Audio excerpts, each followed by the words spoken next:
In my opinion, there are three main categories of responses that have been utilized by black males to respond to the pull to engage in gangsterism in various social settings in America. These categories are 1. Parody gangsterism, 2. Engage in gangsterism, and 3. Avoid gangsterism. All of these responses come with pros and cons, and depending on the response, an individual's life could take a turn for better or for worse. Today, I would like to discuss these responses and their pros and cons with you. My name is Kyle, and I'm about to present my opinions on the topic, Black Males and Gangsterism in America. I genuinely hope you find this video interesting and thought-provoking. Before we jump into this topic, I must present a few critically important disclaimers for this video. 1. This video is a presentation of my opinions formulated through lived experience and research. While I may incorporate information from a variety of sources, I am not speaking for the authors of the original source material. I do not claim to be a credible source of information on this topic, but I've done the amount of research that I felt was necessary to create this video. 2. I may define certain words in my own words if I believe that my interpretations of certain definitions will help you understand my opinions better. I will always let you know if I'm defining a word in my own words, especially if it does not line up exactly with the official dictionary definition. Gangsterism is one of these words, and it is used very frequently throughout this video in various contexts. 3. I am not implying that all black males experience the thought processes I'm defining in this video. I'm not speaking on behalf of all black men. I'm speaking from my own individual perspective. It is completely okay to agree or disagree with me. 4. Gangs and gangsterism are not restricted to the black community or to males. I chose to speak about gangsterism as they relate to black males because I am a black male and I feel this is an important topic that needs to be discussed. 5. This video contains spoilers for the TV show The Boondocks and the movie Menace to Society.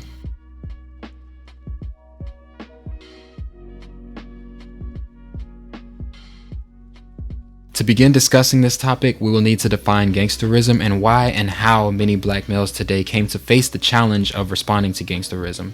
Dictionary.com defines gangsterism as the use of tactics associated with gangsters such as intimidation or violence in order to achieve something.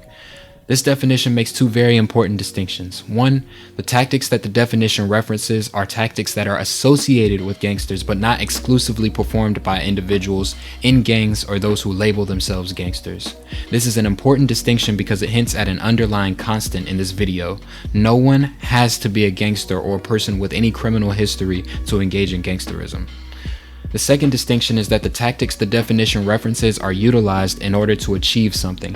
Gangsterism is never implemented without a reason.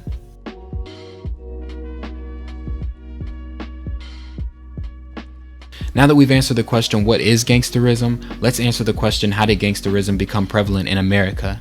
The reality is that this is a vast topic that deserves an entire documentary to explain thoroughly. The reasons for gangsterism and gang emergence vary among different regions of the US. Gangs in the northeastern US formed for different reasons and consisted mostly of individuals from differing ethnic backgrounds than those in the western US. For the purpose of this video, I will give a brief background on gang emergence in the US to help explain how gangsterism became a topic worthy of consideration and resolution by the masses.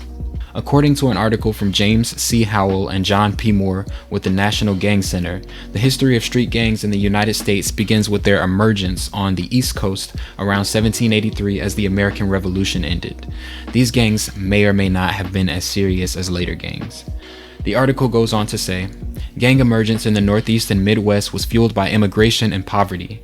First by two waves of poor, largely white families from Europe. Seeking a better life, the early immigrant groups mainly settled in urban areas and formed communities to join each other in the economic struggle. Unfortunately, they had few marketable skills. Difficulties in finding work and a place to live and adjusting to urban life were equally common among the European immigrants. Anglo-native born Americans discriminated against these immigrants as well. Conflict was therefore imminent, and gangs grew in such environments. As you can see, the first few gangs formed out of conflicts between groups with differing backgrounds and a desire by some individuals experiencing economic struggles to share their experiences with others who were experiencing this struggle. This is a common theme in the stories of the formation of gangs. Gangsterism as a set of behaviors goes hand in hand with systemic oppression, in my opinion. I think about it like this. If several people experiencing oppression join to form a gang, they're probably not going to merely talk about their struggles together. They want to do something about it. And since this group understands that they are fighting a system with far more power than their gang, they are desperate and willing to disregard regulations out of distrust for the system that created laws to keep them oppressed. And once you are okay with breaking laws to achieve your goals, the pull of gangsterism arrives in full force.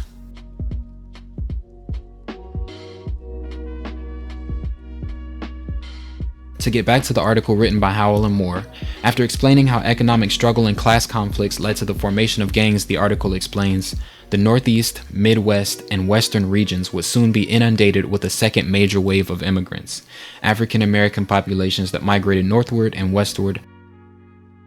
I believe this article is referring to the Great Migration here. The Great Migration is a well-known period of time in history where millions of African Americans moved out of the rural southern United States into the Northeast, Midwest, and Western regions of the United States. You might be asking yourself, how did so many black people get to the southern US in the first place? And the answer is slavery. Slavery was abolished last in the South. The South depended on black slave labor right up until slavery was abolished in 1865 when the 13th Amendment was passed. Side note, in America we celebrate the end of slavery on a day known as Juneteenth, June 19th, every year. In fact, this celebration very recently became a federal holiday in the US, which was just earlier this year. According to Khan Academy, when slavery ended, many black people remained living in poverty in the southern US in the decades following the Civil War. After slavery ended, black people who were formerly slaves had to adjust to free life in the US. This adjustment was anything but easy with the implementation of black codes, a group of laws designed to maintain the social order perpetuated by slavery even after slavery ended. These tactics were utilized to scare black people away, or in some cases to violently force black people away from exercising their rights as free people. If black people had been able to exercise these rights, then the political and economic dynamics of America would have changed drastically. And that is not what racist white people wanted to happen. Not all white people were racist, but many racist white people were in power. So they used their power to oppress minorities, which included black people. And with oppression comes a lack of opportunities for upward mobility. A lack of economic opportunities, political opportunities, social opportunities, etc. As we said before, a common theme in the reasoning behind gang formation is a desire to experience and rise out of economic struggle with others. In fact, in a very well-written article by Stephen R. Curtin for the Journal of Black Studies, he writes, "The proliferation of gangs in most major urban areas, examples South Central Los Angeles, Chicago, Philadelphia, New York, etc., and even smaller poverty-stricken areas like Ohio, Connecticut, North and South Carolina, etc., is significantly related to black migration and overcrowding in socially disorganized areas, a tradition of inter- and intra-racial conflict, a subculture of deviance, crime, and violence, relative participation in the civil rights movement, securing federal grants and governmental support for preventive programs, coercive social regulation and control from local police, negative media attention and public scorn, dysfunctional family dynamics and fatherlessness, blocked access to legitimate opportunities, isolation, alienation, and nihilism." So, how did gangsterism start? It started in America as an attempt by oppressed groups to gain access to legitimate economic, political, and social opportunities they were being denied. They wanted to gain this access by increasingly desperate and dangerous means. Black gangs specifically rose out of a unique type of oppression on account of the effects of black codes and racism against this community. Black gang formation was a desperate attempt to organize and utilize strength in numbers to combat the systemic oppression and racism that was designed to keep black people from ever experiencing the full benefits of freedom. This oppression was and is still being gradually repealed as a result of African and African American slavery's effects on America.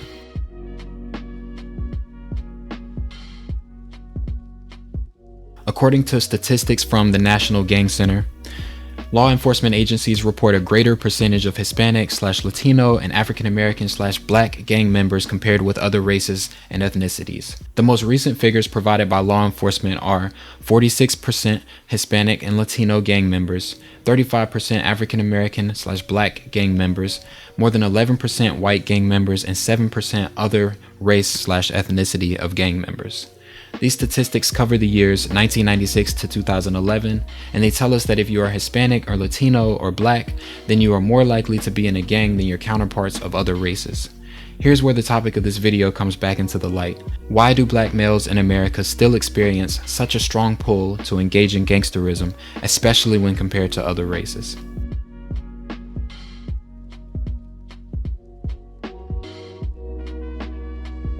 Earlier, I quoted an article written by Stephen R. Curtin where he described the many reasons behind the proliferation of gangs in major urban areas and smaller poverty-stricken areas. One of these reasons was dysfunctional family dynamics and fatherlessness. I appreciate the fact that he did not write fatherlessness as a reason in its own right, but instead paired this circumstance with dysfunctional family dynamics. But still, I feel the need to say that I personally do not believe that fatherlessness would lead anyone to engage in gangsterism or join a gang. However, I do believe that someone may experience trauma that is associated with the reason their father is not present in their lives, and that trauma could, but not always, lead one to engage in gangsterism. For example, having a father in prison or one who was murdered by gang violence could be a potentially traumatizing experience for anyone. I feel the need to make this distinction because there is a very large sector of America that is not grouped together by race, that believes the all too dangerous myth that good black fathers were or are a rarity in the US. There is a myth circulating that asserts black fathers' neglect toward their children is one of the biggest reasons the black community is still behind in many metrics of success in America for a racial group. Many black people mistakenly believe this. I realized this after reading Ibram X. Kendi's book, Stamped from the Beginning, which repeatedly attacks the legend of the missing black father. One of my favorite passages from this book that attacks the myth of the missing black father is on page 494 of the book. The passage I'm quoting begins with a quote from Barack Obama from his Father's Day address on June 15, 2008. Obama stated, "If we are honest with ourselves, we'll admit that too many fathers are missing from too many lives and too many homes," Obama said to a thunderous applause from black hands at a Southside Chicago church. "They're acting like boys instead of men, and the foundations of our families are weaker because of it." The next day in Time, sociologist Michael Eric Dyson should have buried once and for all the racist exaggeration that Obama and many other Americans kept repeating on this issue of missing black fathers. Dyson cited a study by Boston College's Rebecca Levine Coley, finding that black fathers not living in the home were more likely than fathers of every other racial group to keep in contact with their children. Obama's words may have been spoken to black folk, but they were aimed at those whites still on the fence about whom to send to the White House, Dyson criticized. The legend of the missing black father had become as popular as the legend that there are no good black men. Back in May 2008, Tyra Banks had devoted an episode of her popular television talk show to the topic, calling it, "Where Have All the Good Black Men Gone?" The nearly 1 million black men in prison and the life expectancy of black men being 6 years below white men did not make the discussion. There are many other examples in Kendi's book of him explaining why the myth of missing black fathers is an exaggeration at best. But that's not the topic of this video. My reason for introducing you to the discussion of missing black fathers was to explain that there are many myths surrounding the black male in America. One of those myths being that black men are by and large bad or absent fathers. Some other myths are well known, such as the myths that black men are all or mostly thieves, sexual predators toward white women, lazy, drug dealers, from the hood, and or uneducated. These myths were spread by racist people that aimed to demonize black men in order to make themselves look better. These racist people may have wanted money, power, influence, or other things, and calling out black men by spreading myths about them was a gateway to acquiring those things that they desired. The danger that comes with spreading those myths is that you give ammunition to the racist people that believe them. Not only that, but you're also forcing black men to respond. The response will be different depending on who you talk to, but look at it like this. If all the reasons I gave for the origins of gangsterism are wood sticks on the ground, gathered together to start a fire, then myths spread about people that look like you that have nothing to do with you as an individual is the match. I want to give another quote from Stephen R. Curtin's article, Something Wicked This Way Comes, that I believe may outline the mentality of many black men in the face of racist myths used against them and systemic oppression. This will be an abbreviation of the full quote. After banging our heads against the walls of oppression and with a trickle of blood on our foreheads, we cried for our manhood. We cried for our manhood in the late night hours after experiencing a day littered with frustration over what we are not allowed to do and whom we are not allowed to become. We cried for our manhood as we watched you march into our communities and infect our women and children with the idea that this community is void of real men. We cried for our manhood when you said, "Your suffering does not matter, so we ain't crying no more." Instead of crying, many black men became angry.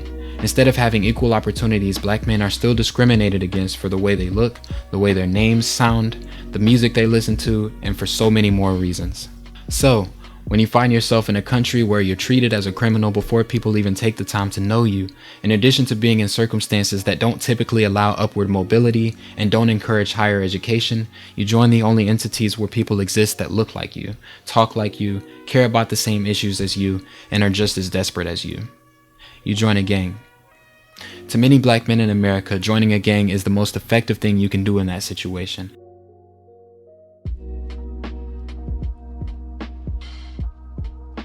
Gangs are, in many ways today, set up like political parties. This is outlined in a perspective from Stephen R. Curtin, whose article I have already quoted in this video. Curtin's perspective in this article, in his own words, assumes that a combative, predatory group of black male groups evolved from 4 community transitional stages. Defined community, stage 1, 1920 to 1929. Community conversion, stage 2, 1930 to 1965. Gangster colonization, Stage 3, 1966 to 1989, and Gangster Politicalization, 1990 to 2000, Stage 4. I'll skip discussing the first 3 stages in this video for the sake of time, but I will provide a link to Curtin's full article if you want to check it out. But for now, I'll give a quote from Curtin that explains what the final community transitional stage, Gangster Politicalization, is all about. During Gangster Politicalization, 1990 to 2000, neighborhoods became ganglands.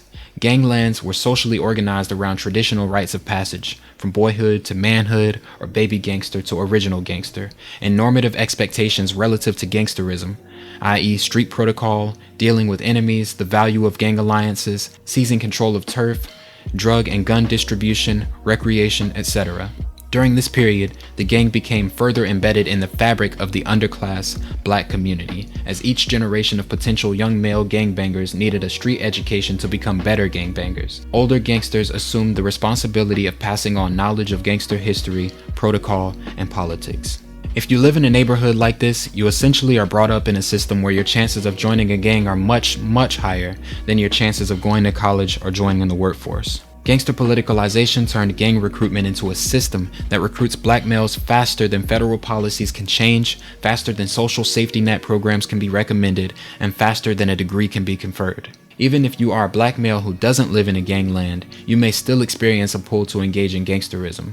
The formation and continuation of black gangs not only spreads the word about the existence of gangs, but it also spreads a mindset.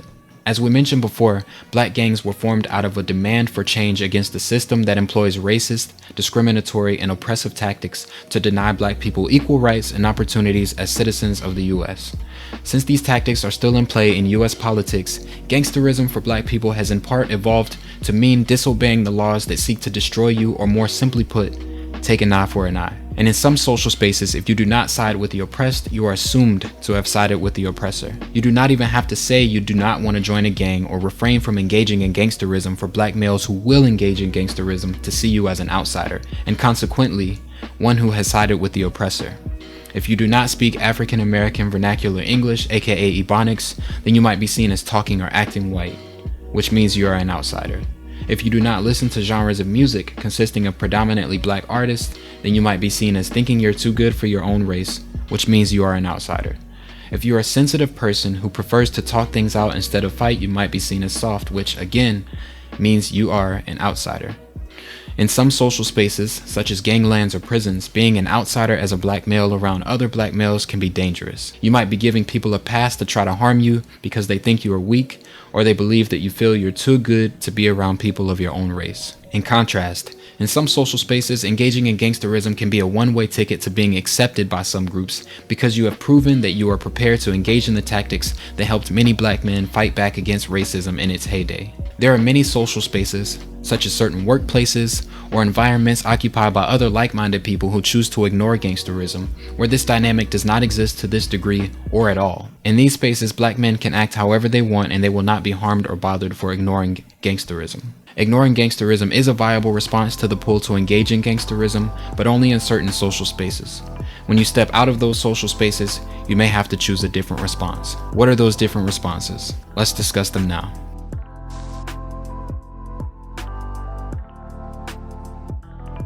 The reason I wanted to make this video was to discuss what I feel are the 3 primary categories of responses black men may choose from to respond to the pull to engage in gangsterism. These 3 responses are 1. Parody gangsterism, 2. engage in gangsterism, and 3, avoid gangsterism. To discuss these responses, I will pick one notable example of each behavior.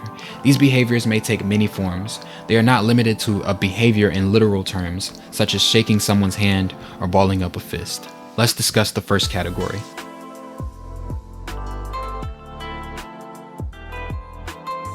The main example I think of when it comes to parodying gangsterism is the Boondocks. The Boondocks was a cartoon created by Aaron Magruder for Adult Swim. According to Wikipedia, the show begins with a black family, the Freemans, settling into the fictional, friendly, and overall white suburb of Woodcrest. The perspective offered by this mixture of cultures, lifestyles, social classes, stereotypes, viewpoints, and racialized identities provides for much of the series' satire, comedy, and conflict. This show does a phenomenal job of pointing out flaws and hypocrisy in, as well as celebrating black popular culture. For this example of how to parody gangsterism, I'm going to briefly discuss the character Gangstalicious. Gangstalicious is the most obvious example of parodying gangsterism on the Boondocks, although there are many other instances on this show. He is a gangster rapper, which is indicated by his rap name. The Boondocks takes his image as a gangster rapper and flips it on its head in multiple ways. One way is when they show Gangstalicious snitching on himself in one of his freestyles and being arrested directly after. This scene pokes fun at the ignorance in engaging in gangsterism and proceeding to be either 1, so proud of your behavior and so caught up in the lifestyle of being a gangster that you forget what you did was illegal, or 2, so misinformed that you believe you can break laws to get what you want and say exactly what you did on live television without repercussions. Gangster rappers and those who engage in gangsterism often take themselves very seriously, but they live lives that are almost fantasy-like to the general public, because most people cannot imagine making tens of thousands of dollars from drugs every day or being in a shootout with a rival gang. But most Americans are probably aware that that happens in America. So, when your average viewer sees gangster rap parodied in this way, it is funny mainly because it takes away from the seriousness that gangsters and those who engage in gangsterism typically portray. And it makes them more like us, which can be cathartic for viewers. And catharsis can be a funny experience. Also, the scene is just plain silly. The parody of gangsterism and Gangstalicious's character arc does not stop there. In fact, the main parody of gangsterism is associated with the fact that Gangstalicious is secretly homosexual. Now, before we get into this part of the video, I just want to say that I do not mean to imply that homosexuality is a joke.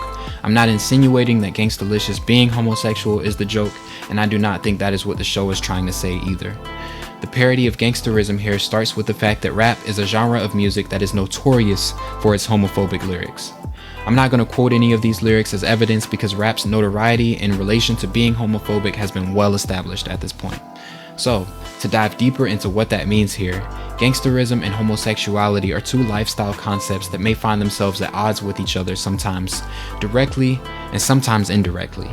This is especially the case in the rap world. For example, in an article written by Craig Jenkins for the culture and entertainment website Vulture, he recaps, Rolling Stone recently ran a lengthy profile on the Migos, Atlanta rap peers of McConaughey's and guests on his triumphant Whip It remix, following the trio through a hectic January studio day.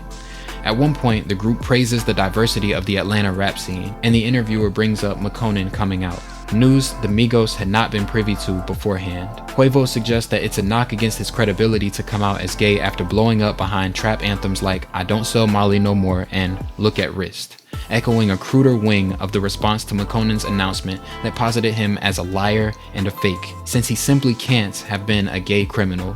This line of thinking is unfortunate and unsurprising. The Migos are not alone in this thinking that being gay could mean that you are not as tough as someone who is straight and therefore not as willing to engage in gangsterism. Black males are typically taught not to be gay. In fact, according to an article written in 2013 by Marjorie J. Hill for the Journal of Gay and Lesbian Mental Health, U.S. data from the National Black Survey conducted periodically since 1972 found that, in general, African Americans were more likely than whites to report a negative attitude toward homosexuality. In 2008, 72% of black adults said that homosexuality was always wrong, a rate that has changed little since the onset of the survey. This doesn't mean that these black adults are telling their children to shun gay people or be mean to them, but this is often what children and teenagers resort to in order to prove they are in the right. They strictly avoid homosexuality and take this avoidance a few steps further to judging and sometimes bullying, because that is what they are rewarded for doing. If they continue being rewarded, and black males are often rewarded for taking a strong stance against homosexuality for all of the aforementioned reasons, then they may carry discriminatory and threatening behaviors against homosexual individuals with them into their adult lives. This is a vast and important topic and should be explored in a video of its own, because this analysis will not dive deep enough into this topic to do it justice. So I will not dive too deep into it here, but I will say I think it would be extremely beneficial for everyone to hear from a homosexual black male about the intersection of their racial identity and sexuality.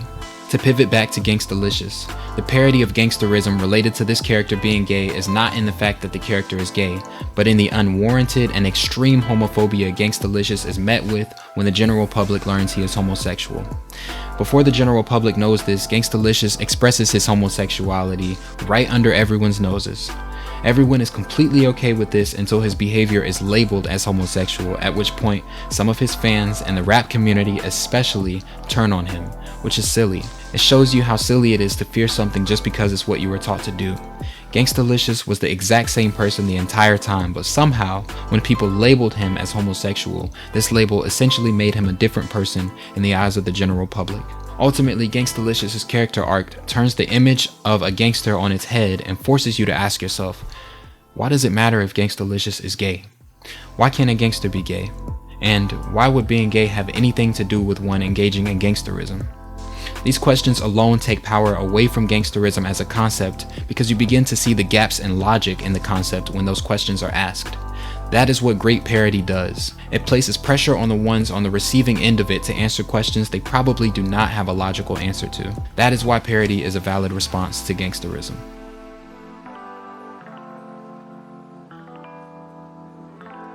The second response to gangsterism that I'll outline in this video is to engage in gangsterism. To me, this category includes responses that directly or indirectly say, if you can't beat them, join them. For this response, we're going to take a look at the movie Menace to Society. There will be spoilers for this movie in this video, so if you haven't seen it, watch the movie and come back. Kane is the character that expresses this response in the most obvious way, in my opinion. We know his backstory of having a father who engaged in gangsterism without a second thought. So this would mean that Kane, who saw his father murder someone right in front of him, was more likely to engage in the same or similar behaviors, whether it be due to the trauma of his upbringing or learning vicariously through someone he probably looked up to, his dad. Kane also has a close friend, O-Dog, who engages in gangsterism proudly and recklessly. Kane is pulled into the world of gangsterism from multiple directions, and this pull entices him enough to engage. For example, he participates in killing the people that stole his car and steals a car himself. All of these tactics are enough to keep Kane respected and alive until the end of the movie.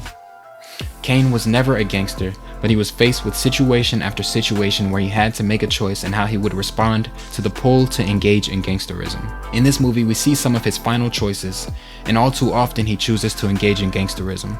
We can infer that Kane chose to engage in, instead of avoid, gangsterism in these situations because he learned to do this during his rough and maybe traumatic upbringing, and also because he was peer pressured into doing these things. Choosing to engage in gangsterism worked for Kane for a while, but when it was the wrong choice, Kane paid for this decision with his life.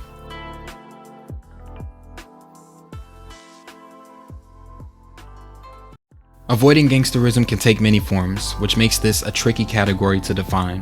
One could directly avoid gangsterism by choosing to engage in activities that exist parallel to gangsterism, such as speaking out about the dangers of gangsterism, or you can indirectly avoid gangsterism by replacing those tactics with other behaviors or activities. These might be activities like playing organized sports, going to college, making music, working at a restaurant, etc. In this video, I'm only going to give an example of someone directly avoiding gangsterism to give the clearest example of a behavior in this category.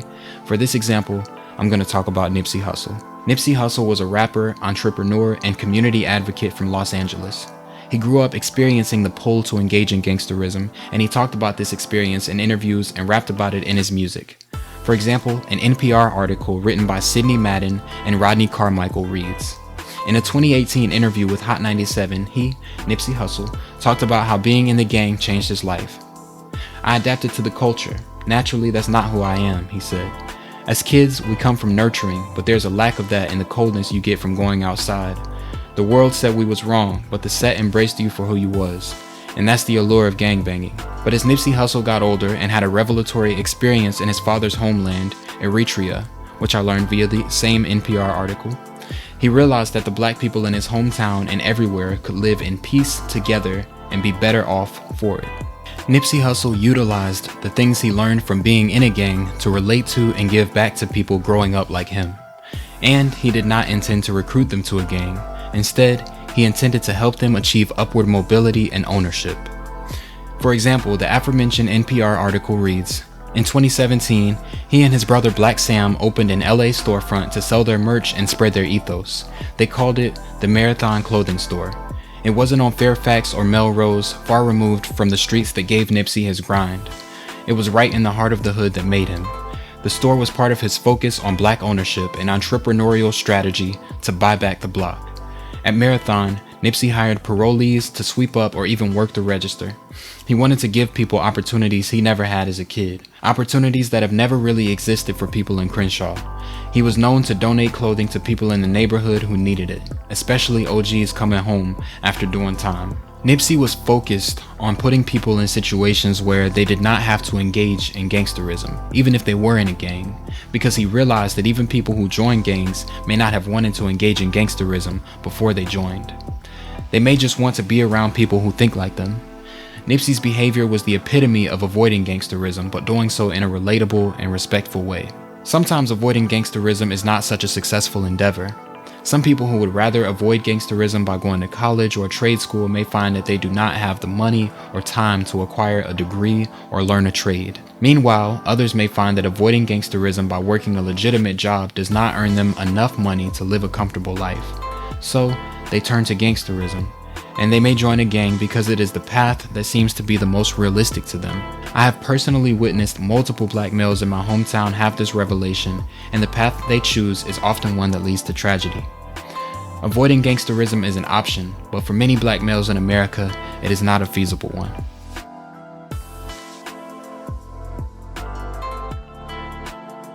There are important addendums to include in our discussion of the categories of responses to respond to gangsterism. 1. Choosing to parody, avoid, or engage in gangsterism is not always the fully fledged process that this video may lead you to believe. For example, we discussed the movie Menace to Society, and although that is a fictional story, one thing that is very realistic in the movie is that it feels like a fluid, non-stop sequence of events and choices. In that movie, we see the characters make choices based solely on instincts and emotion. While these are choices that they know could, and eventually do, affect them negatively later on, they don't have time to think about the alternative options available to them to respond to gangsterism. In real life, everyone will be faced with situations where we do not have time to think about the different ways we can respond. We just have to do our best. 2. The options to respond to gangsterism are not mutually exclusive. Tyler the Creator embodies this addendum in my opinion. Tyler the Creator has parodied gangsterism throughout his career. I believe he does this because he has always been seen as an outsider in some capacity, and he does not care anymore. A digital article written by Chioma Nadi for the Vogue magazine discusses Tyler's reputation for being an outsider. One part of the article talks about how Yonkers contributed to this reputation. It reads, Tyler has made an art form of blurring the line between reality and fantasy. At once terrifying and utterly compelling, the video for Yonkers, off his 2011 debut album Goblin, is the most cited example. Once you've watched the black and white clip of Tyler fake eating a cockroach before hanging himself, it's almost impossible to unsee it. Positioned on the fringes of mainstream hip-hop at the very beginning of his career, Tyler seemed to get his kicks poking fun at popular culture with the unapologetically violent, sometimes murderous gags that he put on wax. Not everyone got the joke. Tyler dismissed and actively strayed very far away from the pull to be a stereotypical rapper, and in a genre where you are essentially forced to prove that you have engaged in gangsterism to be respected by the masses, or risk being seen as soft, weird, or lame, Tyler the Creator checked all of the boxes to be considered an outcast in this regard. Some considered him weird, unpredictable, and maybe reckless. Some considered him to be a devil worshiper, but all in all, what Tyler did was prove that he was the furthest thing from a gangster, and he did not care even a little bit. Some of his biggest fans love him because of this mentality, while others are turned off so much by his early antics that they did not and still may not even try to understand him. I'm pretty sure Tyler never said to himself, "I am going to avoid gangsterism." In fact, I think Tyler's early antics were a result of him defying any system or group that tried to tell him what to do. To relate all of this back to gangsterism, since Tyler took measures to defy every system and group possible, including religion, he also indirectly defied the system of gangsterism that is connected to rap music. I would classify this behavior as indirectly avoiding gangsterism. As Tyler's career continued, he realized all of this and decided to not only continue avoiding gangsterism, but to parody it. Tyler's career is littered with examples of him parodying gangsterism. Sometimes these are brief jokes and other times they are entire segments. One example is his advertisement promoting the release of his shoe in a YouTube video on his channel titled Banana. In this video, Tyler is standing in front of a corner store. He is giving a voiceover over the video. The voiceover monologue mocks a drug dealer talking about the prices and value of drugs. It's a parody because Tyler is not talking about drugs at all, he's talking about bananas. It's him taking the drug dealer trope and turning it on its head by replacing a drug with the word banana. It takes away from the self-seriousness that drug dealers typically operate with, because even though Tyler sounds serious and is talking through calculations like a drug dealer trying to get the best value for their product, what he's saying makes no sense. He became the trope just to tear it down. Now at this point, I know what you're probably thinking. Dude, it's just a silly video promoting a pair of shoes. You're reading way too deep into this. And I agree, but looking at this in the context of who Tyler is and all of the other times he has parodied gangsterism, this video is a piece of a much larger effort that Tyler is making to tell the black community that we do not have to be gangsters, thugs, drug dealers, or anything like the media portrays black people to be. We can be who we are, and that's okay.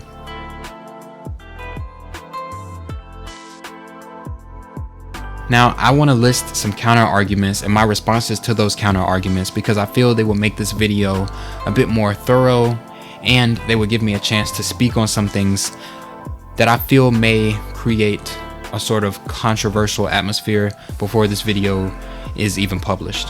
The first counter argument. Opponents might say this video is too limiting. Specifically, they may say only having 3 ways to respond to the pull to engage in gangsterism is not realistic. They may ask why there are only 3 ways to respond to gangsterism. In reality, on a day-to-day basis, there are an endless amount of ways to respond to situations. My response to this counter argument. I never said there are only 3 ways to respond to the pull to engage in gangsterism. There are 3 categories because 1, I felt that 3 categories are neither too little nor too many categories. 3 categories are enough to logically sort the behaviors I wanted to discuss in this video, but not so many categories that this analysis becomes too dense for a YouTube video. Counter argument number 2. The category avoid gangsterism is too broad. Is simply choosing to live your life the way you want to live it avoiding gangsterism? You could put anything in this category. My response to that counter argument.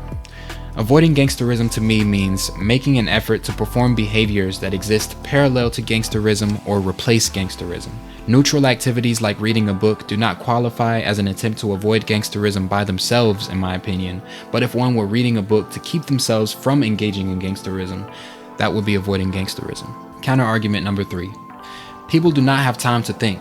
Should I parody, avoid, or lean into this behavior? What is the point of this analysis? My response to that counter argument. I'm not performing this analysis to show people how to respond to gangsterism. I'm performing this analysis to show people how other people have responded to gangsterism. This is a retrospective analysis. The point of this analysis is to get you thinking about the strength of the pull to engage in gangsterism for some people, and how having to respond to gangsterism can affect the way many, but not all, people live their lives and develop as individuals over time. Counter argument number 4.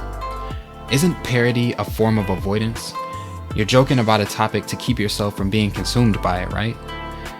My response to that counter argument. It can be, but you can parody a behavior and still engage in it. In my opinion, parodying gangsterism exists as a middle ground between avoiding and engaging in gangsterism.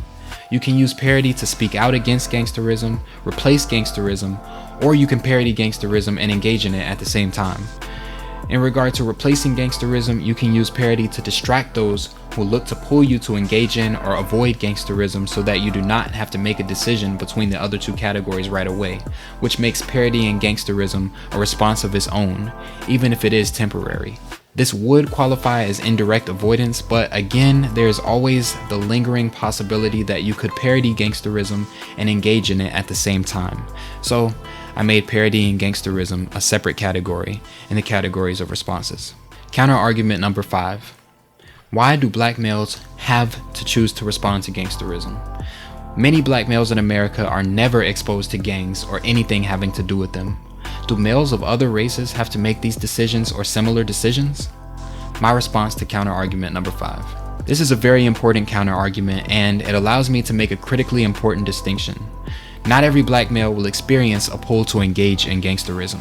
There are black males who will never encounter gangs, gang violence, or gangsterism, ever, in their entire lives. And that's completely okay. I do not mean to place all black males in a group or vacuum separate from women or people of other races and genders. Additionally, there is no such thing as a uniform black male community. Every black male is a different person who will have a unique set of life experiences that will contribute to their unique, one-of-a-kind perspective. There are black males in gangs, and there are black males who are not in gangs and have never even thought about joining a gang. There are black male farmers, politicians, managers, business owners, etc. By talking about gangsterism as the concept may be presented to black males in America, I am not implying that every black male in America will be presented with this concept. Every black male is a person just like every person of every other race, sex, and gender. And this point leads me to my conclusion.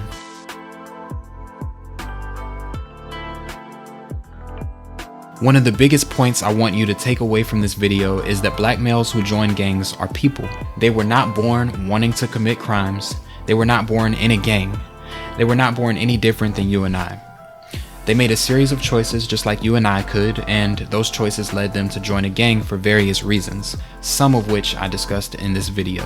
I also made this video for anyone watching to see the power and lasting impact that systemic oppression, racism, and discrimination can have on individuals receiving this inhumane treatment. I believe that if any country could ever completely eliminate systemic oppression, racism, and discrimination and maintain equal treatment of all people, you would very likely see far fewer instances of gangsterism than we do in America today. This cannot happen overnight in America, but we as Americans can do a lot more to reduce and eventually eliminate these unfortunate circumstances than we do today. This starts with treating everyone with respect and kindness, regardless of what you might assume they are like based on their appearance. Every individual is different. You will see common characteristics in different people you meet, but you should never assume when this will happen. Again, every person is different. Thank you for watching this video. I hope you found this topic interesting and thought-provoking, and I hope you found multiple points to take away from this video and think about. If you watched this entire video, thank you so much for your time. I really appreciate it. I put a lot of work into this video, and I am hoping that you enjoyed it, and I hope you stick around for more. Thank you for watching. I hope you're doing well. I hope you feel safe and loved wherever you are. Thank you.